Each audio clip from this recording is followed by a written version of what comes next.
Dr. Levine is the Stavros Niarchos Foundation Agora Institute Associate Professor of Health Policy and Management in the Bloomberg School of Public Health at Johns Hopkins. Many questions pique his interest and excitement, such as when do ordinary citizens become engaged in civic and political life, and with what impact? And how do diverse people, such as researchers and community leaders, work together to address these problems? He's published research findings addressing these questions in a variety of political science, transportation planning, climate change, communication, law, and economic journals, as well as in one book entitled American Insecurity, which is published by Princeton University Press. He's deeply committed to broad public engagement. Many of his studies entail formal collaborations with nonprofit organizations in which they work together to design and carry out research. He's also the president and co-founder of Research for Impact, a nonprofit that creates powerful new collaborations between researchers, practitioners, and policymakers. Since 2018, he has helped to create over 300 new collaborations and former faculty here at Cornell. So without further ado, we welcome Adam Levine.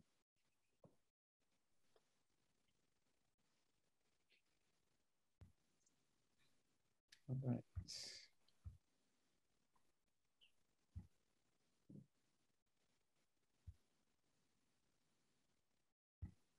Okay, thanks for that wonderful introduction. There we go. Hopefully that looks all right.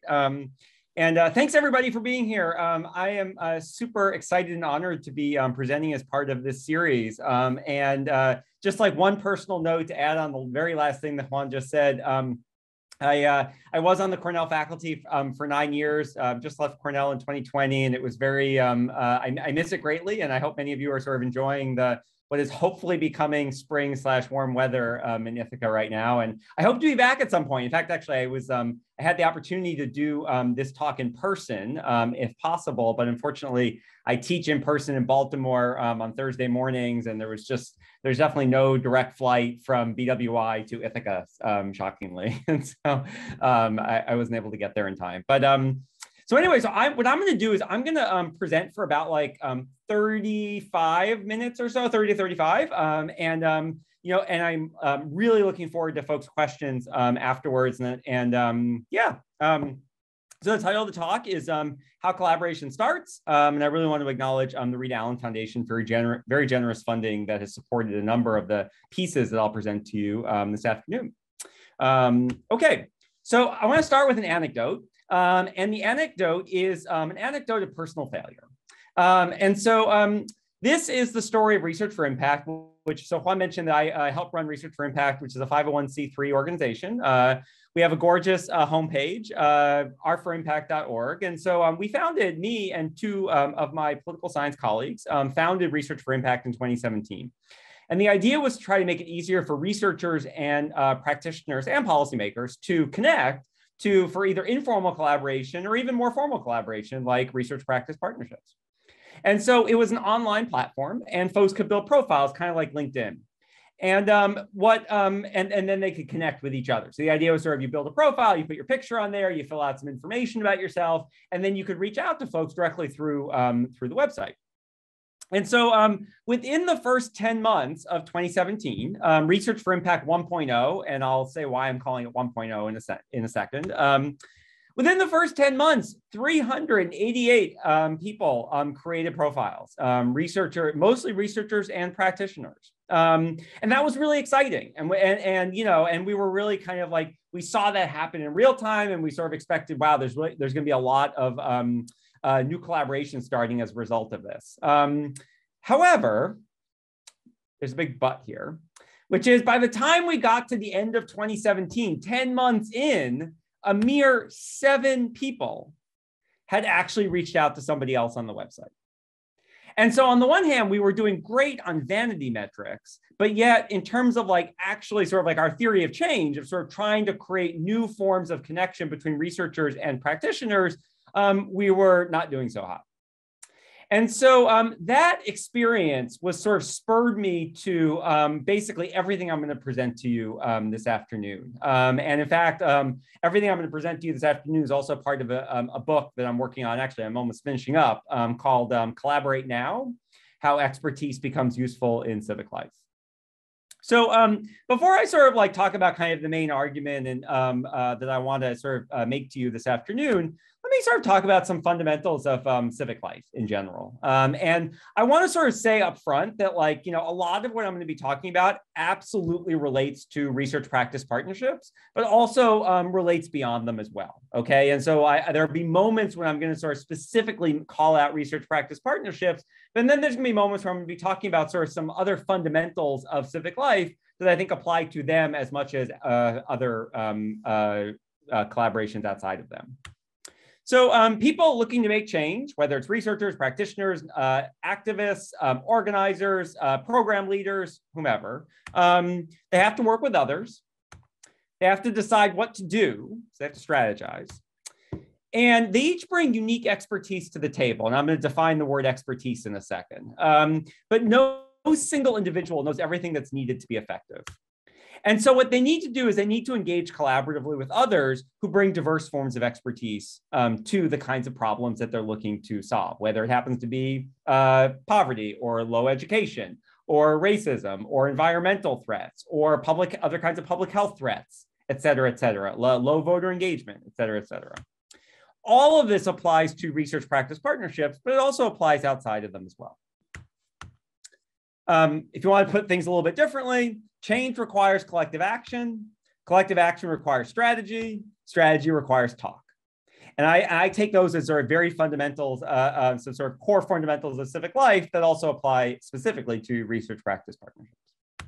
Okay, let me just do like kind of right up front two definitions that are going to sort of be helpful throughout the talk. First of all, expertise, which is a word that gets used in different ways by different people. The definition I'm using is a superior quantity or level of knowledge in some domain, and an ability to generate new knowledge in answer to questions within that domain. Oops. I want to sort of point out and be very explicit that, like, this is about what it means to have expertise, and that's different from the social recognition that one has expertise. And I want to, like, be very clear about that definition. And so my definition of expertise is not equivalent to having credentials. And in fact, status-based stereotypes, so stereotypes that are based on sort of social group characteristics that have status markers attached to them, can very much warp the recognition of expertise. And so, so I want to be very clear that, like, I'm very much sort of talking about what it means to have expertise, recognizing that's not the same thing as whether other people recognize our expertise. Okay.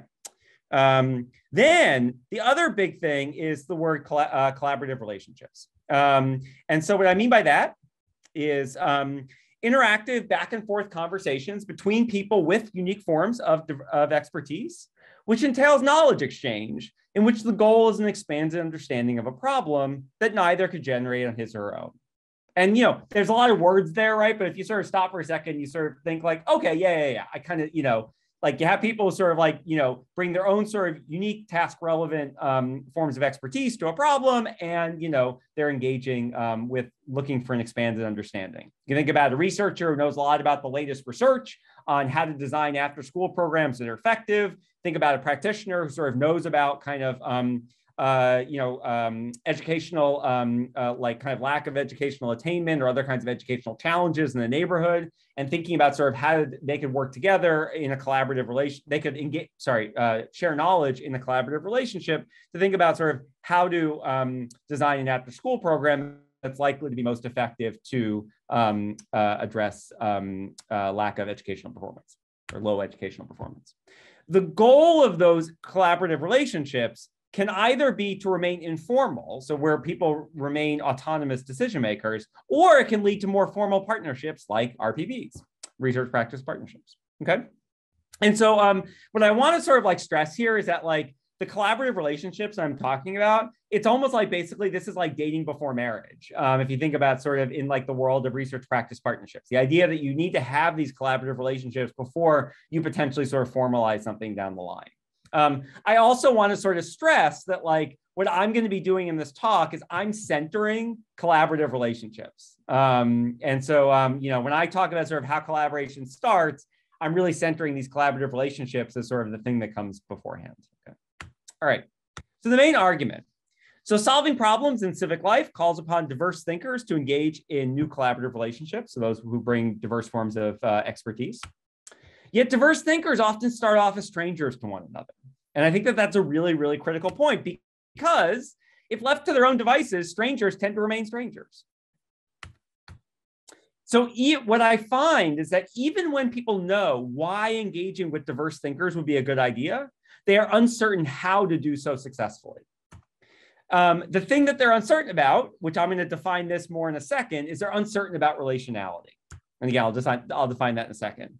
And so it turns out that clarifying relationality or overcoming uncertainty about relationality can foster new collaborative relationships. And there's two ways to do that. One is to use third parties, and the second is actually to directly communicate in ways that overcome uncertainty about relationality. And I'll talk more about both of those in a second, or later on in the talk. Okay, so let me just present a few kind of building blocks. And then afterwards, I'm going to sort of kind of segue into sort of talking about both of those methods, so the third parties and the direct communication. So again, I'm sort of starting from the perspective that potential collaborators are often strangers. Sure, that's not always the case, but that's often the case. And that was certainly the case in the Research for Impact 1.0 experience. I mean, that was kind of and indeed people told me that when they sort of built profiles but then didn't do anything, they were like, you know, they don't know people in the network beyond what's in the profile. So when we interact with new people, strangers, for the first time, we tend to quickly and unconsciously apply stereotypes. And we do that often, again, kind of unconsciously without thinking about it. And those stereotypes can really take sort of like, you know, two main dimensions. One is competence, so about like the other, what we perceive as the other person's ability. The other one is warmth. And warmth is really a combination of both trustworthiness, but then also friendliness and likability. And so when we think about sort of taking those basic building blocks and then transforming them into thinking about, okay, like when might people who don't know each other want to engage in new collaborative relationships with each other? Well, we need like a few more theoretical building blocks. First of all, capacity and attention are scarce. And so one of the things that people are often thinking about is like, is the information that I'm going to be gaining by interacting with this person, is it actually worth the time? And then the second is concerns about friendliness and likability. And really what that gets at is like the experience of interacting. Like we care about what the experience of interacting with people is going to be like. So I use the term relationality to capture uncertainty about all of these elements. Basically, will others relate to us in ways that we would like? And will we be able to successfully relate to others? Oops. There we go. Sorry, sometimes my like right button is not quite working as it should. So what relationality includes is both attributes of the information being shared, but also the experience of interacting. And so you can sort of see how basically relationality is meant to capture both sort of like kind of attributes about sort of communication and like information being, you know, which is the information being shared, but also the fact that like, you know, there's this like interactive component that's happening. Okay, so information, so what that leads to is a number of hypotheses. First of all, information hypothesis. People are more likely to engage in new collaborative relationships when they perceive others as having useful, task-relevant information that is trustworthy. Then the interaction hypothesis. People are more likely to engage in new collaborative relationships when they perceive that the experience of interacting will be enjoyable. And then the intervention hypothesis. People are more likely to engage in new collaborative relationships when the potential collaborator directly communicates information that resolves any uncertainty about relationality. And they're more likely to engage when a third party creates an opportunity that resolves uncertainty about relationality. And so those are the main hypotheses in kind of the larger research agenda. And again, let me just sort of, you know, at the risk of sounding like a total, you know, like repeating myself yet again, the whole point of why I'm focused on collaborative relationships is because like they are like the thing that comes before any sort of research practice partnership, right? Regardless of whether you formally work together on a project down the line or not, this is what comes before. And you know, what many of you probably saw in like the blurb for this talk is it was all about sort of how people talk about how relationships are really important, but there's often like the formation of those relationships is often a black box. And there's often sort of this sense of like, well, you know, I kind of just knew this person beforehand or whatever.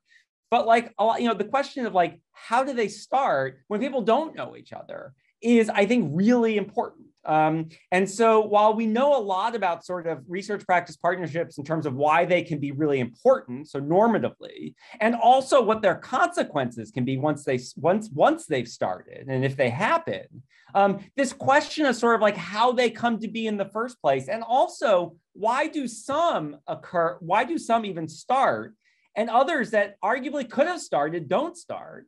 That question is completely left unanswered, at least in the research on this topic that I'm familiar with. So anyway, so that's, I just want to kind of, at the risk of sounding like a broken record, I just kind of wanted to like, do that. Okay, so let me talk about a few different things here. So first of all, relationality is a term I came up with. So like it would not pass the Scrabble like sniff test or whatever. But what I've done is I've done a number of interviews with folks in which what I'm trying to do is basically get at sort of, how do people think about the possibility of a new collaborative relationship? And what I'm doing with what I've done with these interviews is try to understand like, how do people like think about like the possibility of basically interacting on a topic that they care about, related to sort of some problem in the community that they care about, with a stranger. And so what I'm looking for here is basically people who see value in engaging with diverse thinkers, yet don't initiate new collaborative relationships on their own. So you can think about basically, this is like, these are the research for impact 1.0 people, the people who built profiles. And interestingly enough, right, these are people who sort of like, by building profiles, right, they had demonstrated capacity, they had demonstrated an interest, they had taken advantage of an opportunity, they had stepped to the edge of the pool and had not jumped in. And that's actually the kinds of people I'm interested in interviewing here as well. So who are these people? These are 52 people who they reached out to Research for Impact in the spring of 2020. Essentially, usually the reason was sort of that they kind of heard about it, they were interested, and they kind of wanted to get some more information. That's usually kind of how this started. Spring of 2020, I was still at Cornell, but of course, this was actually after the pandemic had started. So I was like, talking to folks from my living room at the Cayuga Place Apartments downtown. But just to paint a picture for you. Okay, so this was a combination of local elected officials, nonprofit practitioners and researchers with these social attributes, semi-structured interviews. And really the main thing, the main thing really was like was that I wanted folks to tell me about any experiences that they had engaging collaboratively across sectors. So again, like thinking about researchers and practitioners, and hesitancies that arose. That was basically it. And you could even sort of put it a little bit differently. Why would you like reach out to Research for Impact and me at that time, as opposed to just contacting the folks on your own? And so the one thing I should also say at this point is that Research for Impact in 2020 looked very different than the online profiles from earlier. And so that was sort of why people were reaching out to me. Okay, what did people share? And so here's basically a rundown. These are basically, think about this as essentially the elements of relationality. And you can think about this like, these are the kinds of things that can come to mind when people think about interacting with diverse thinkers. And so some of them were concerns about oneself. Basically, will I be able to effectively relate to the other person? And these were, these kinds of concerns that people expressed to me were things like, were about self-confidence. Okay, do I like know things that I think would be helpful to the other person and helpful and like, useful to working together? There was also a lot of script concerns. Basically, do I feel like I know what's appropriate or inappropriate to say? Then there were a lot of concerns about the other person. Will the other person basically relate to me in a way that I would like? Will they enjoy the interaction? Will they care about what I have to say? Will they be responsive to my needs and constraints? Will they efficiently communicate what they know? I don't have all day. Will they clearly communicate their reasoning? Will they have relevant information to share? Will they have trustworthy information to share? And so what you can see here is like, this is just a laundry list of the kinds of things that people express to me in these interviews. And some of this is about the information that the other person might share. Some of this is about what the experience of interacting will be like. One of the things I want to impress upon everybody, right, is that like, we always hear frequently, I'm sure many people in this like Zoom room right now hear about like, again, relationships are important. Engagement is important. Being nice is important. The problem is that what I find is that like people might hear that and say, okay, I need to be nice. I need to be humble. I need to be, useful, whatever. The problem is that people don't always know like what to do with that. What does it look like to sort of actually like what exactly do they have to do? And like what might the other person sort of specifically want to know about them? And so you can think about sort of some of these things as sort of really trying to dig deeper into like what exactly needs to happen. Okay, so now let me briefly talk about a couple of interventions, and I'll do that basically for the next like 10 minutes. And then I'll end. 10 to 12 minutes. And then I'll end and then definitely leave time for questions. I really can't wait for folks' questions, comments. Give me your cease and desist letter, whatever it is, okay? So 2 ways to increase the relationality. One is third parties can communicate relational information. And what I mean by that is basically they can communicate like some of the kinds of information that's on the screen right now that people might be uncertain about, all right? That's the first thing.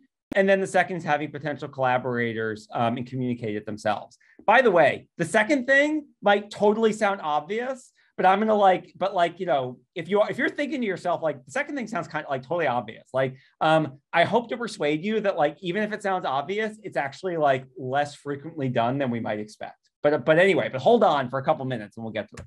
All right, so using third parties. So what I'm going to do here is I'm going to do a case comparison using what's called a most similar case comparison design, which is a qualitative research design. That's a citation to a book by a political scientist named John Gehring. And what I'm going to do is I'm going to compare Research for Impact 1.0. So again, that's the online platform. That's what I talked about at the beginning of the talk, okay, with an organization called Cachifier. And it turns out that Cachifier is incredibly similar rather, in lots of ways to Research for Impact. And the most similar case comparison, the idea here is basically to sort of try to get an understanding of sort of of a causal pathway by sort of comparing cases where a lot of things are very similar. And that's what's going to turn out to be the case with Cachifier, is that it actually has a lot of similarities to Research for Impact 1.0, the online platform. Okay, I also, just as a slight side note, for what it's worth, I first learned about Cachifier because somebody this was actually after 2017, this was 2018, reached out to me and basically said, it doesn't really feel like the Research for Impact online platform really worked. And like, there's this other thing, Cachifier, which seems to be working a lot better. And of course, at the time, I was kind of like, thanks. But like over time, I came to realize, oh, wait a minute, like that's actually a really good case comparison. At the time, it kind of stung though, I'm not gonna lie. All right, so here's a comparison. First of all, I want to sort of go through a bunch of different dimensions of Cachifier and Research for Impact. So both of them, it turns out, involve nonprofit practitioners and other professionals connecting. So Research for Impact is largely with researchers. Cachifier is largely with like kind of other professionals, nonprofit or profit. So it can still be cross-sector, but it's usually, it might be people who just work in like the for-profit sector. But okay, but they definitely involve nonprofit practitioners and other professionals connecting. Okay. Participation is fully voluntary, right? Like, we weren't forcing anybody to participate in Research for Impact. Same thing with Cachifier. They both entail that online platform in which there are profiles and people reach out to others, okay? Like that basic structure is exactly the same in both of them.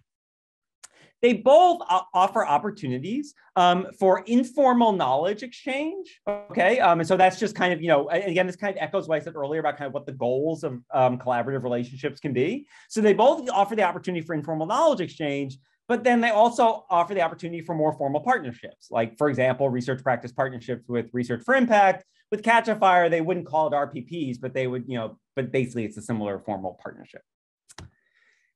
However, here's one key difference, is that Cachifier, in ways that I'm going to sort of show you in a second, institutionalizes mechanisms to reduce uncertainty about relationality. And I'll say a little bit more about that in a second. But the thing you have to know about Research for Impact is that once people built their profiles and they could reach out to others, like the act of reaching out, like you were on your own.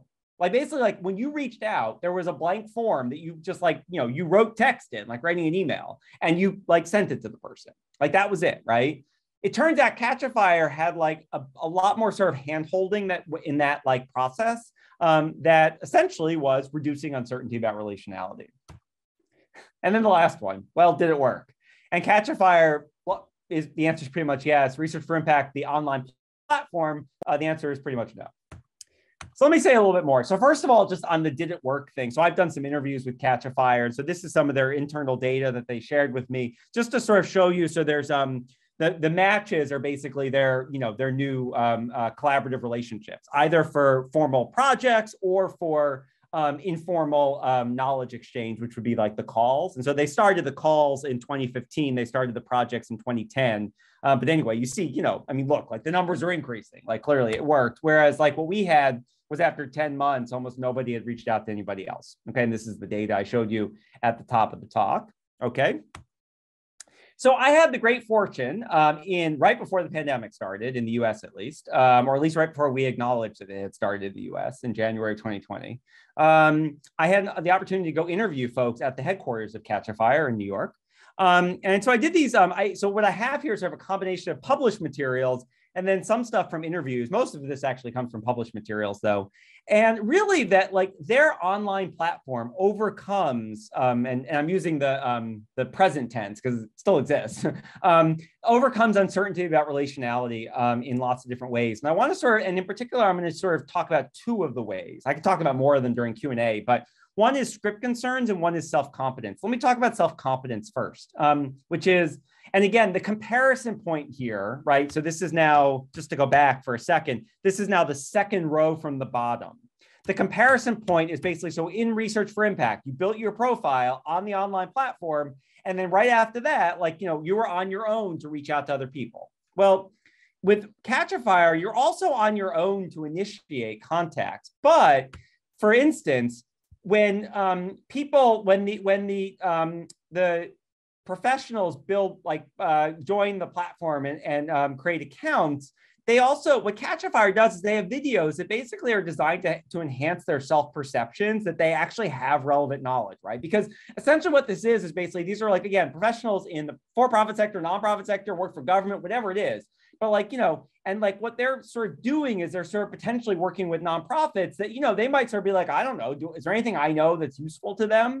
And so they produce these videos, like, for example, this one, where the Cachifier basically tells these volunteers, look, your skills are invaluable to nonprofits. See firsthand how nonprofits transform when professionals like you volunteer their skills. And then they have these videos and whatnot.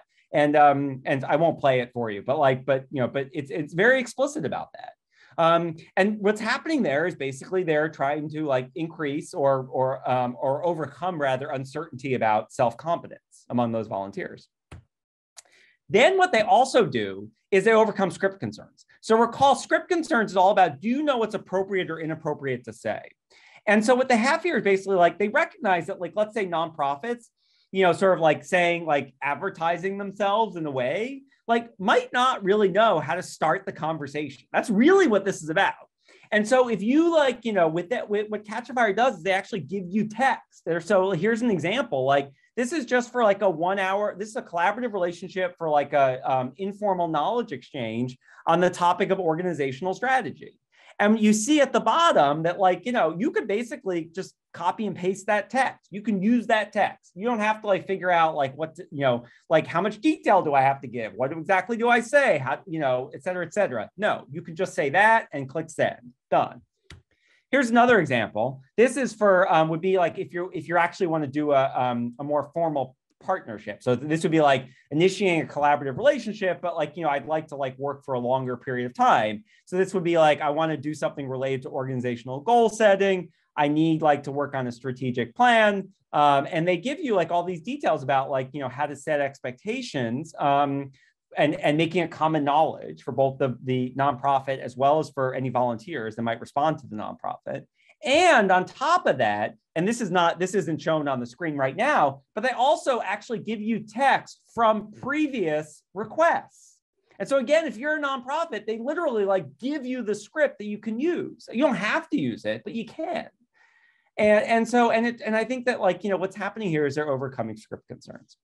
So anyway, so that's the first way. And so that really overcomes, that's intervention number one. So you can use third parties. And I should say that like Research for Impact 2.0, so not 1.0, is a much more hands-on matchmaking. In fact, if you were to go to our website now and you're like, I don't see anything about profiles. There's nothing about profiles. Like the profiles are gone. The online platform like doesn't exist anymore. It's all about hands-on matchmaking, basically because what we're trying to do is like more actively overcome uncertainty about relationality in the matchmaking that we do.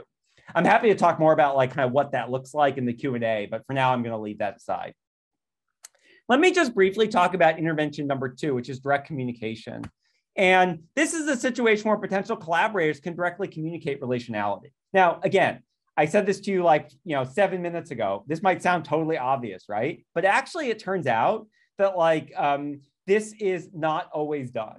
And what I mean by that is that in interpersonal settings, we tend to focus on whether or not we are being competent. Am I clearly stating what I know, right? That's what we tend to focus on. But yet, other people that we're interacting with tend to like want to know whether or not we're warm. Is this person trustworthy? Is this person likable? And so we often actually don't necessarily directly express language that might overcome relationality. And so I think, so this is actually kind of non-trivial. So let me, in the interest of time, I'm going to like not present some, there's a field experiment here. I'm going to not present the details. I'm just going to show you like examples of just kind of like what text that does this might look like, okay? And so this is basically like situations where like I have sort of done experiments in partnership actually with other organizations to try to like, do outreach to potential like Research for Impact collaborators and just varied what that outreach looks like. Okay, so I'm going to skip over this. And I just want to show you like what it looks like to basically directly communicate relationality. And so one way that you can do it, and again, this is going to sort of echo, some of the elements of relationality that I talked about 20 minutes ago, is signaling that you'll efficiently share what you know. And so this is like actual text that was used in email outreach to potential collaborators, where we said previous participants reported that so it would be like a new collaborative relationship with a researcher kind of thing. This was targeting, and I should also say this was targeting organizers, so grassroots organizers. Previous participants reported that it was an extremely efficient experience.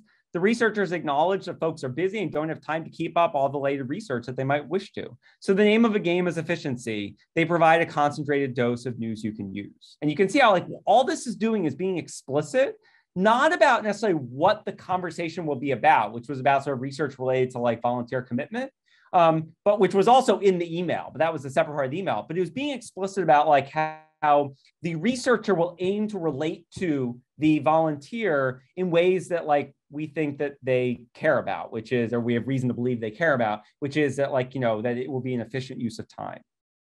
Here's the other way, which is signaling that you'll value others' information. Previous participants reported that it was an extremely pleasant and affirming experience. They said that the researchers they spoke with were kind, respectful, genuinely interested in their work, and very clearly want to learn about their organizations. And again, you can see how like all this is doing is being explicit about like that, the researchers will value your expertise, grassroots organizers, during this exchange. You can almost sort of think about it as basically sort of like letting them know, because they might have been uncertain, that like the researchers are not just going to like walk in, like, unload like everything they know about the topic, mic drop and leave. And just to like, I realize I didn't go through all the details about this experiment, but I just want to sort of point out that like adding the date, doing the experiment here actually like led to a significant uptick in whether or not people responded to this outreach. So comparing basically the 17.3% of folks and the 13.9% of folks to the 6.2, the baseline, was, is evidence that like it actually sort of, using that relationality information was actually like really powerful. Okay. All right. So takeaways. Oops. Collaborative relationships are essential for research practice partnerships and just solving problems in civic life in general. And so I really sort of, everything I said about relationality and about like sort of civic life, I think applies as much to research practice partnerships as it does to sort of any kind of informal engagement or any kind of like more formal engagement that may or may not involve researchers. Oops. There we go. But they often don't start on their own. And one of the main reasons is uncertainty over relationality. And again, if you think back to the very beginning of the talk, 34 minutes ago, that, basically like that Research for Impact 1.0 experience, that online platform, right? Like we had all of these people who like demonstrated that they had like capacity, they had interest, they had taken advantage of an opportunity, they had done all of that by creating those profiles, but yet they didn't then take the next step of initiating any sort of collaborative relationship. And so, what I found in my subsequent research, and even what people told me kind of informally in talking to them who were part of that online platform, is that there was this uncertainty about relationality. So two big kind of like conclusions from that. One is, I think we need to center this question of when do collaborative relationships form in the first place? Like, I think that's just really important. We need to not only know like why like collaborative relationships are important, why research practice partnerships are important, what their consequences can be, and all that kind of stuff. But we need to think more like, systematically about sort of how they start and how can we like make them start on a solid footing, and why do some start and not others. And then also how third parties and direct communication can help them form. And I think like the last thing I'll just say about this last point, and I'm happy to talk about this more in Q&A, is that, I think that there are, third parties have certain advantages in terms of starting new collaborative relationships, but also have drawbacks. Direct communication that overcomes uncertainty about relationality has certain advantages, but also has certain limitations as well. And I think that that's important to think about. And I'm happy to sort of talk more about that in Q&A, particularly if, you're maybe sitting there thinking to yourself, like, I'm not sure if I could like, use some of the language that you use, let's say in that, the experiment I just presented about the direct communication, then I'm happy. I think, absolutely, like, we should sort of talk about that, because I do think that there are sort of certain kinds of limitations associated with that strategy. One of the big ones being that like, you have to have some sense about, you have to know your audience enough to know like, what of the elements of relationality might they be most uncertain about. Okay, so that's it. I'm going to stop there. And I think what I'll do is actually I'll stop sharing my screen, because then I believe I can see everybody. And so, I'm going to do that right now. And yeah, so thank you so much for like listening, for coming. And I greatly look forward to questions, comments, and cease and desist letters. Oh, and thank you. And yeah, feel free to use the clapping emoji, because that's always a bit of a, confidence booster too. Thank you so much, Adam, for those remarks and that information. Let's open it up for questions. Any way folks want to handle it, I like this format, so you can either turn on your camera or certainly unmute yourself. And if you didn't notice it, the bottom right, you could click on the reactions and raise your hand if you have a question. But let's just see what folks, or put it into the chat. A couple of ways here you could interact with Adam if you have any questions or comments. Oh, I see one already. Kristen, do you want to jump in? Yeah, I do have a question. Well, thanks for that. This was a fascinating talk, and I was really excited to hear your remarks. In Pride, we've been trying a similar approach and have a similar failure layer that you're having. So, so this was useful. But my question, as you were talking, I opened up the website for Cachifier out of curiosity. That's not an organization I was familiar with. And a thing that struck me is that they have volunteers and organizations. And I'm curious what you think about the framing of volunteers. I was kind of considering that label versus the researcher label. So in the context of research practice partnerships, like thinking of myself as a volunteer just conjures very different associations, and I think might lead me to say different things in my communication with organizations than if I had started with the researcher label. So I'm just curious what your thoughts are about that. Yeah, no, I think that's it's a great question. I wish I sort of had like more sort of like kind of like specific sort of like evidence about sort of how that kind of like identity might matter one versus the other. I remember when I first learned about sort of, I think like, I guess I would say a couple of things about that. So one is sort of one of the kind of things that I find, and you should feel free to disagree on this for sure, but like that I find sort of most sort of like powerful / intriguing, I guess, about the research for impact online platform experience is that like, you know, all the practitioners who had built profiles, like they basically like, they knew sort of that like interacting with researchers is something that would potentially be beneficial to them. Because like they wouldn't have joined the platform in the first place. And what's actually also interesting, I didn't say this as much just in the interest of time, but like the other thing that happened was that like a lot of those practitioners, as it turns out, of that 388, actually about 100 of those people actually came to a kickoff event that we did for Research for Impact that was in person at the very beginning of 2017. And so actually like, and so you had like a lot of people who sort of like had already sort of like demonstrated enough sort of, again, interest and capacity and motivation, whatever, to come to that and then build a profile. And they were actually a lot of the people, and they still didn't like kind of take the plunge and initiate it. And when I talked to them, you know, they really like, when I just talked to them informally at the very end of 2017, a lot of them like expressed these kinds of concerns about still sort of not feeling like they know sort of how to like kind of start the sort of conversation. And the researchers would say the same thing about the nonprofit practitioners.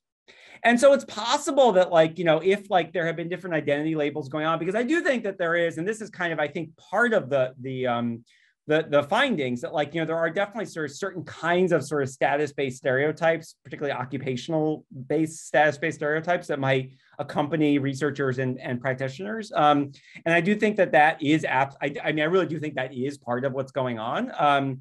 And that it's possible, you're absolutely right, that might not be going on with, let's say, nonprofit practitioners and volunteers. But on the other hand, like at least what the Cachifier people told me is that there were still relationality concerns, maybe just different ones. And so, you know, there was still sort of this, that's why they have like the, you know, like the literally like scripts that they give people, because there was still sort of this uncertainty about like, you know, I think what I would say is actually the, with the occupational based status-based stereotypes, what people are often concerned about, I think, is like, will the other person like take my expertise seriously? That might not matter quite as much, let's say with although it could, but like with like say volunteers and nonprofit practitioners on Cachifier. But yet, like for example, and that wasn't something that the Cachifier people told me either, that they had like learned through their marketing research. But this idea that like, I still don't really know what I need to say.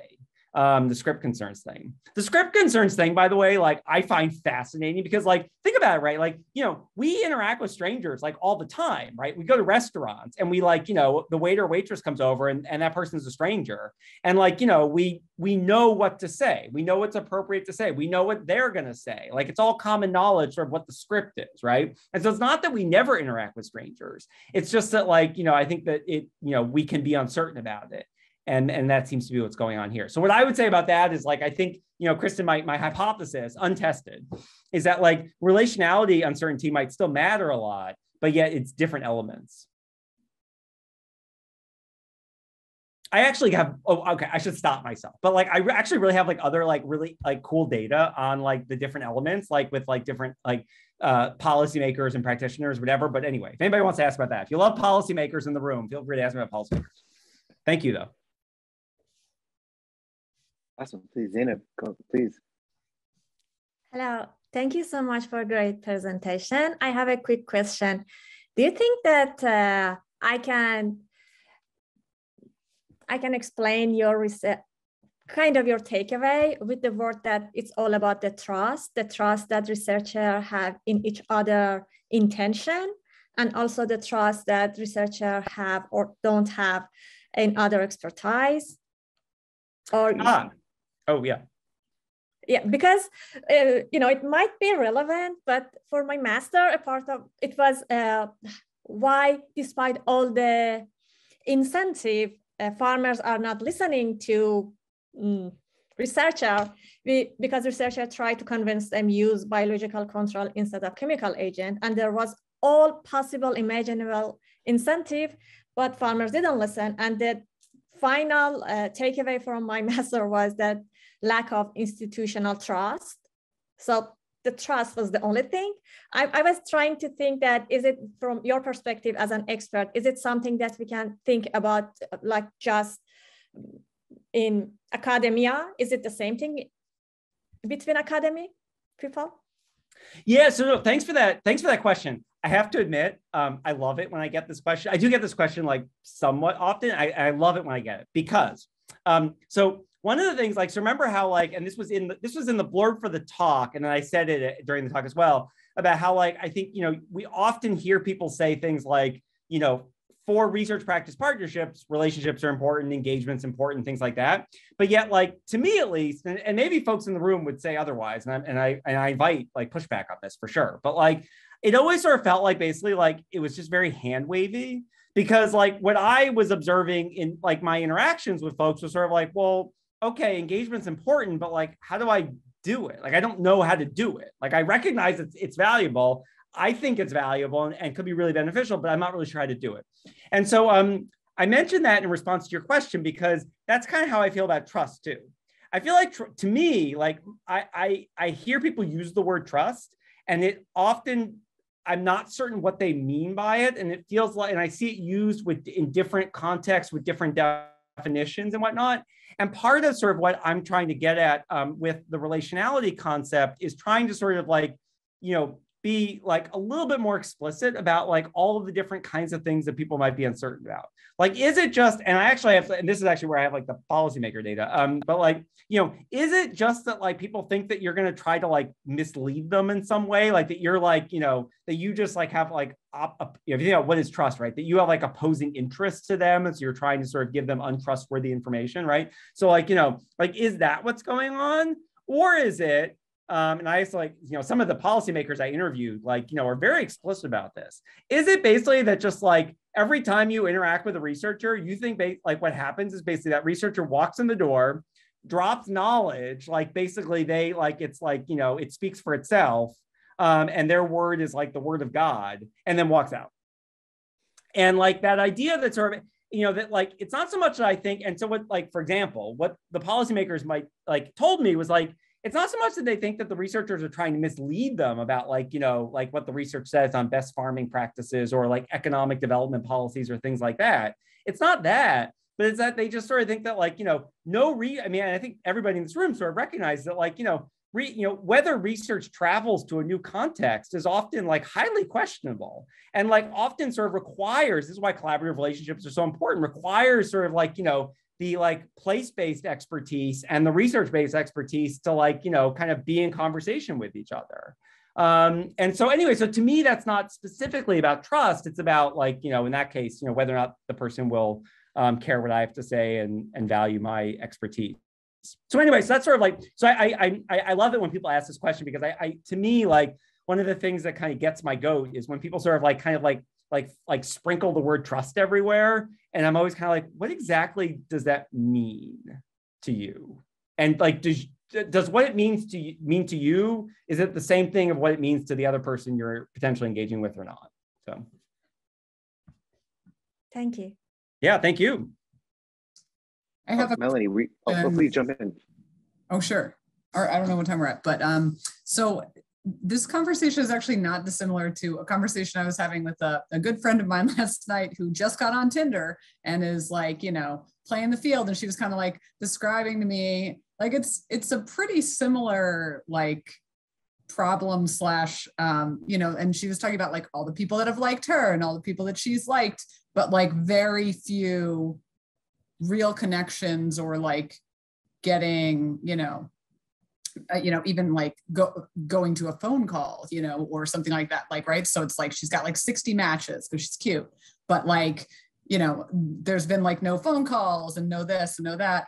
And I wonder what we could learn on using all of these platforms and thinking about maybe Pride Connect or whatever. I mean, I feel like there must be something we can borrow from the land of like online dating research, because I really do think, the fears are similar. It's, the outcomes are different, but the fears are similar. Yeah, no, I love I love like folks ask me about like the analogies to things like that and swiping in different ways and whatnot. So first of all, I have to just like admit that like I am like I've been with my partner now for almost 18 years. And so like I was on like I guess Match.com like back in like 2003, not even 2000, I guess 2004, sort of, but not really, though, mostly 2003 and before. And so like, like back in the days with like, first of all, not only was online dating, I think like incredibly taboo, but also like, I was like scared shitless about the idea of putting a picture of myself up on like the World Wide Web, like, oh my God. And so, so I don't like, and so I've never been on Tinder, but people ask me about Tinder a lot. So I don't I don't actually know what what it looks like exactly, except to know that there's swiping that happens. But, I guess what I will say is that like, the things that Cachifier is doing, when I first like learned about Cachifier and actually looked into like literally like, what does it look like to use it? And you can see, if you go to like what Kristen said about going to the website, like if you go to their website, I mean, like, you could actually take the screenshots I took, like nothing that the screenshots I showed are like, proprietary information. I don't have a Cachifier account myself. I mean, it's all like, very explicitly just on the website. So, like I was floored in a good way, but like floored at like how much sort of basically hand-holding was happening. And, it could be that would work. And I don't know if Tinder does that or not, or some of the other ones do that or not, but like, it could be that like, that they should just sort of try to like, grease those wheels. I mean, there's also, of course, the case that I think maybe in the dating world, people, the thing about self-competence is that like you can sort of not be competent. Of course, you can also be overcompetent or have perceive yourself rather as being overcompetent. And so, I think that there's, people who maybe aren't good at starting conversations that do it anyway. But I do think that, I mean, some of the kinds of like ways, I mean, I think some of the basic elements of relationality probably absolutely apply, because essentially like, what are you doing when you first match on Tinder? You're having a collaborative relationship. For different, as you rightly point out, for a very different goal in mind. But that's what you're doing. I mean, if you think back to the definition I gave you, it is an interactive back and forth between people with diverse forms of expertise. Again, maybe a different type of expertise than what, my data is about, but like in Cachifier. But yeah, I mean, that is basically what it is. Thank you for that. I'll take one quick moment to ask if there's any additional questions or comments from folks who are here. And as people are marinating on that, I may throw one question to you, Adam, which is, you actually had a slide, your final slide around, if people had other wonderings we could ask. And there was a mention about third-party roles here. And so I think this question kind of folds nicely into this, is looking around the folks who are here in the room, a number of us are in roles of playing a more central role in helping others find these kinds of connections, research, practice, relationships, whether it's in a county running a 4-H program, or it's on campus helping people get connected with communities, or even the Braun for Better Center itself. Is there any insight or lessons learned about what could be, for lack of a better framing, pushed up to the center level as sort of a third party, as we're speaking on behalf of all of the folks here? If it's that trust building aspect, if it's the, is there a sort of a relationality communication that would be better served at the center? Is if you find a partner here, you can trust it will have these elements, and then let the particular programs do other thought work. So yeah, what should live at the third party level, and what should live at the direct level? Yeah, so I'm really glad you asked that. So and maybe this is an opportunity. Okay, you've given me the excuse now to talk a little bit more about like, so I essentially gave you like, a set of possibilities, right? Which is third parties could overcome uncertainty about relationality, and potential collaborators could communicate it directly. This is like, in answering Tony's question, I think this is a really good opportunity just to kind of talk a little bit about sort of like, what are the kind of like possibilities and limitations of both of them. I do want to just sort of say up front that, like, at least in my experience, I mean, my belief is that Bronfenbrenner is incredibly innovative and also incredibly rare in like centering translational research. I think that's changing, and certainly like I see that more in like the public health world than I do say in the social science world. I was in the Department of Government. My PhD is in political science at Cornell, and so I do sort of, I mean, there's a little bit of a difference there. But anyway, I think that and I know when I talk to other folks who sort of act as matchmakers with other organizations, like for example AAAS, you know, that they that the role of matchmaker is not often, I think, as like centered and lifted up as much as it should be. But let me, so I want to sort of like state that first of all, but also so in terms of like the thing about like directly communicating relationality is that you really do, because relationality has so many different like elements to it, you really do have to kind of know enough about your, sorry, there's construction outside my window, by the way, that's what that is. You really do have to sort of know you know, enough about your audience to basically be able to sort of say like, you know, these are the elements that they're likely to care the most about. When I talk to local policymakers, I've done surveys actually of local policymakers, they are really worried about like whether or not like researchers, let's say, will be trustworthy. When I do surveys of, I did a national survey of program leaders, AmeriCorps program leaders, they weren't worried about that at all. They were actually much more worried about whether or not the researcher would value their expertise. So, you know, so there's variation there.